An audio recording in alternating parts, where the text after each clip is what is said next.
সবাই যদি কথা বলেন তাহলে ওনাকে উপনেতা কেন বানিয়েছেন? মাননীয় বিরোধী দলের উপনেতা, আমরা প্রসিডিংসে যেতে চাচ্ছিলাম। আচ্ছা, একটু মাইকটা দেন, উনি শুনি কি বলতে চাচ্ছেন। মাননীয় স্পিকার, আপনাকে ধন্যবাদ।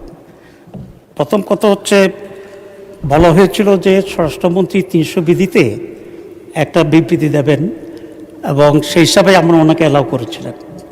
আমরা এটাকে এগ্রি করেছি এবং উনি যে বিবৃতিটা দিয়েছেন এটা অত্যন্ত একটি উল্লেখযোগ্য এবং প্রশংসনীয় উদ্যোগ এবং বাংলাদেশ পুলিশের সফলতা। আমরা পুলিশকে এই জন্য ধন্যবাদ জানাই। এবং যে কাজটি করেছে, সেখানে একজন আইজিপি দুর্নীতি দমনে বিদেশে ছিল, তাকে অ্যারেস্ট করা হয়েছে এবং 1 মাসের ভিতরে তাকে আনবে বিবৃতি দিয়েছে। এটা আমাদের জন্য অত্যন্ত আনন্দের এবং এই দেশের জন্য অত্যন্ত একটি উল্লেখযোগ্য ঘটনা আমি মনে করি। এবং সেই হিসেবে আমরাও তালে দিয়েছিলাম, কারণ আমরা এটার সাথে একমত। আমরা তার বিচার চাই এবং এই ধরনের উদাহরণ আরও সৃষ্টি হোক, এটা আমরা চাই। মাননীয় উপনেতা, এটা আমাদের চেয়ার থেকে আমরা বলেছি, it's a great achievement for the nation. Exactly, সবাই এটাকে সমর্থন করেছেন। কিন্তু এই সুযোগ নিয়ে উনি একটি দলকে কেন্দ্র করে পরবর্তী পর্যায়ে যে স্টেটমেন্টটা দিয়েছেন, এটা মাননীয় উপনেতা, আমি একটু আপনাকে, যদি বইটার সামনে থাকে আমি একটু পড়ে শোনাতে চাই, একটু দয়া করে যদি ধৈর্য ধরতেন। 300 বিধিতে বিবৃতি দেওয়ার পর এই ব্যাপারে কোনো কোশ্চেন করা যায় না। এটা আমাদের ওই রিটেন একটা যে কনস্টিটিউশনের মতো এটা সংসদের। উনি কিন্তু পরবর্তী যে বক্তব্যটা, সবাই যদি কথা বলেন তাহলে ওনাকে উপনেতা কেন বানিয়েছেন? দয়া করে বসেন। যেহেতু বিরোধী দলের নেতা নেই, উপনেতাকে ফ্লোর দেওয়া হয়েছে, তাহলে ওনাকে কেন বানালেন? আচ্ছা, ধন্যবাদ। না, আপনি প্লিজ, মাননীয় সদস্যবর্গ, অত্যন্ত নিন্দনীয়। জি, মাননীয় উপনেতা, আপনি বলুন। জি, আজকে স্বরাষ্ট্রমন্ত্রী পরবর্তী পর্যায়ে যে সাবজেক্টটা বলেছে, আপনার এটা অ্যালাউ করা উচিত হয়নি না জেনে, 1 নম্বর কথা। 2 নম্বর কথা হচ্ছে, আমি কিন্তু আগেরটাও জানতাম না, আগের বিবৃতিটা কি ছিল সেটাও জানতাম না। আপনি বলেন কি বলতে চাচ্ছেন প্লিজ। কিন্তু ভেরি আনফরচুনেট থিং হচ্ছে এই যে আমার জানা নাই স্বরাষ্ট্রমন্ত্রী পরবর্তী পর্যায়ে একটি আনডিসাইডেড ম্যাটারকে, বিতর্কিত বিষয়কে এখানে পার্লামেন্টে এরকম বক্তব্য রাখা কোনো একটি দলকে করে, এটাই বোধহয় বাংলাদেশের পার্লামেন্টের ইতিহাসে এই প্রথম বলেই আমি মনে করি।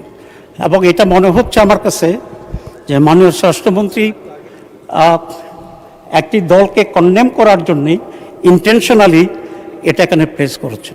ঘটনাটা যেটা হয়েছে, আমি এখন জানতে চাচ্ছি যে জিশান এখন কোথায় আছে, 1 নাম্বার। 2 নম্বর কথা হচ্ছে, এখানে কুমিল্লার পুলিশ জিশানের সাথে কারো কথা বলতে, সাংবাদিকদেরকেও দেখা করতে দিচ্ছে না। এবং যে মেয়েটার কথা বলা হয়েছে, ওই মেয়েটার সাথেও কাউকে কথা বলতে দেওয়া হচ্ছে না। তাহলে এটা কেন? এখানে কি কোনো প্লট তৈরি হচ্ছে?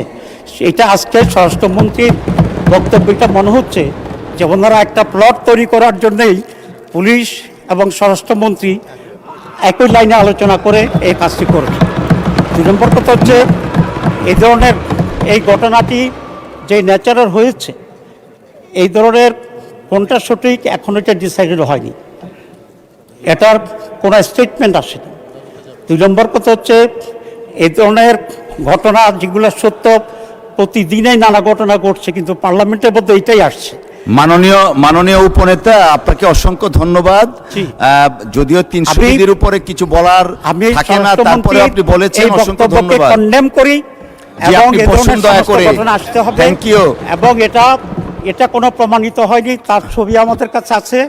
ইসলামী ছাত্র শিবির মাননীয় সদস্য আর বোধহয় দলকে এইভাবে পার্লামেন্টে দায়ী করবে, বানোয়াট কথা বলবে এবং ষড়যন্ত্র করবে, এটা তো এখানে পার্লামেন্টে মেনে নেওয়া যায় না। আমি মনে করি স্বরাষ্ট্রমন্ত্রী এটা উইথড্র করা উচিত, অথবা আপনি এটাকে এক্সপ্যান্ড করা উচিত, কারণ এছাড়া ছবি আমাদের কাছে আছে। মাননীয় সদস্য, আপনি একটু বসেন, আমাকে একটু বলার সুযোগ দেন। জি, না, এটা দেখতে খারাপ দেখা যায়, আপনি একটু বসুন প্লিজ, টেক ইউর সিট।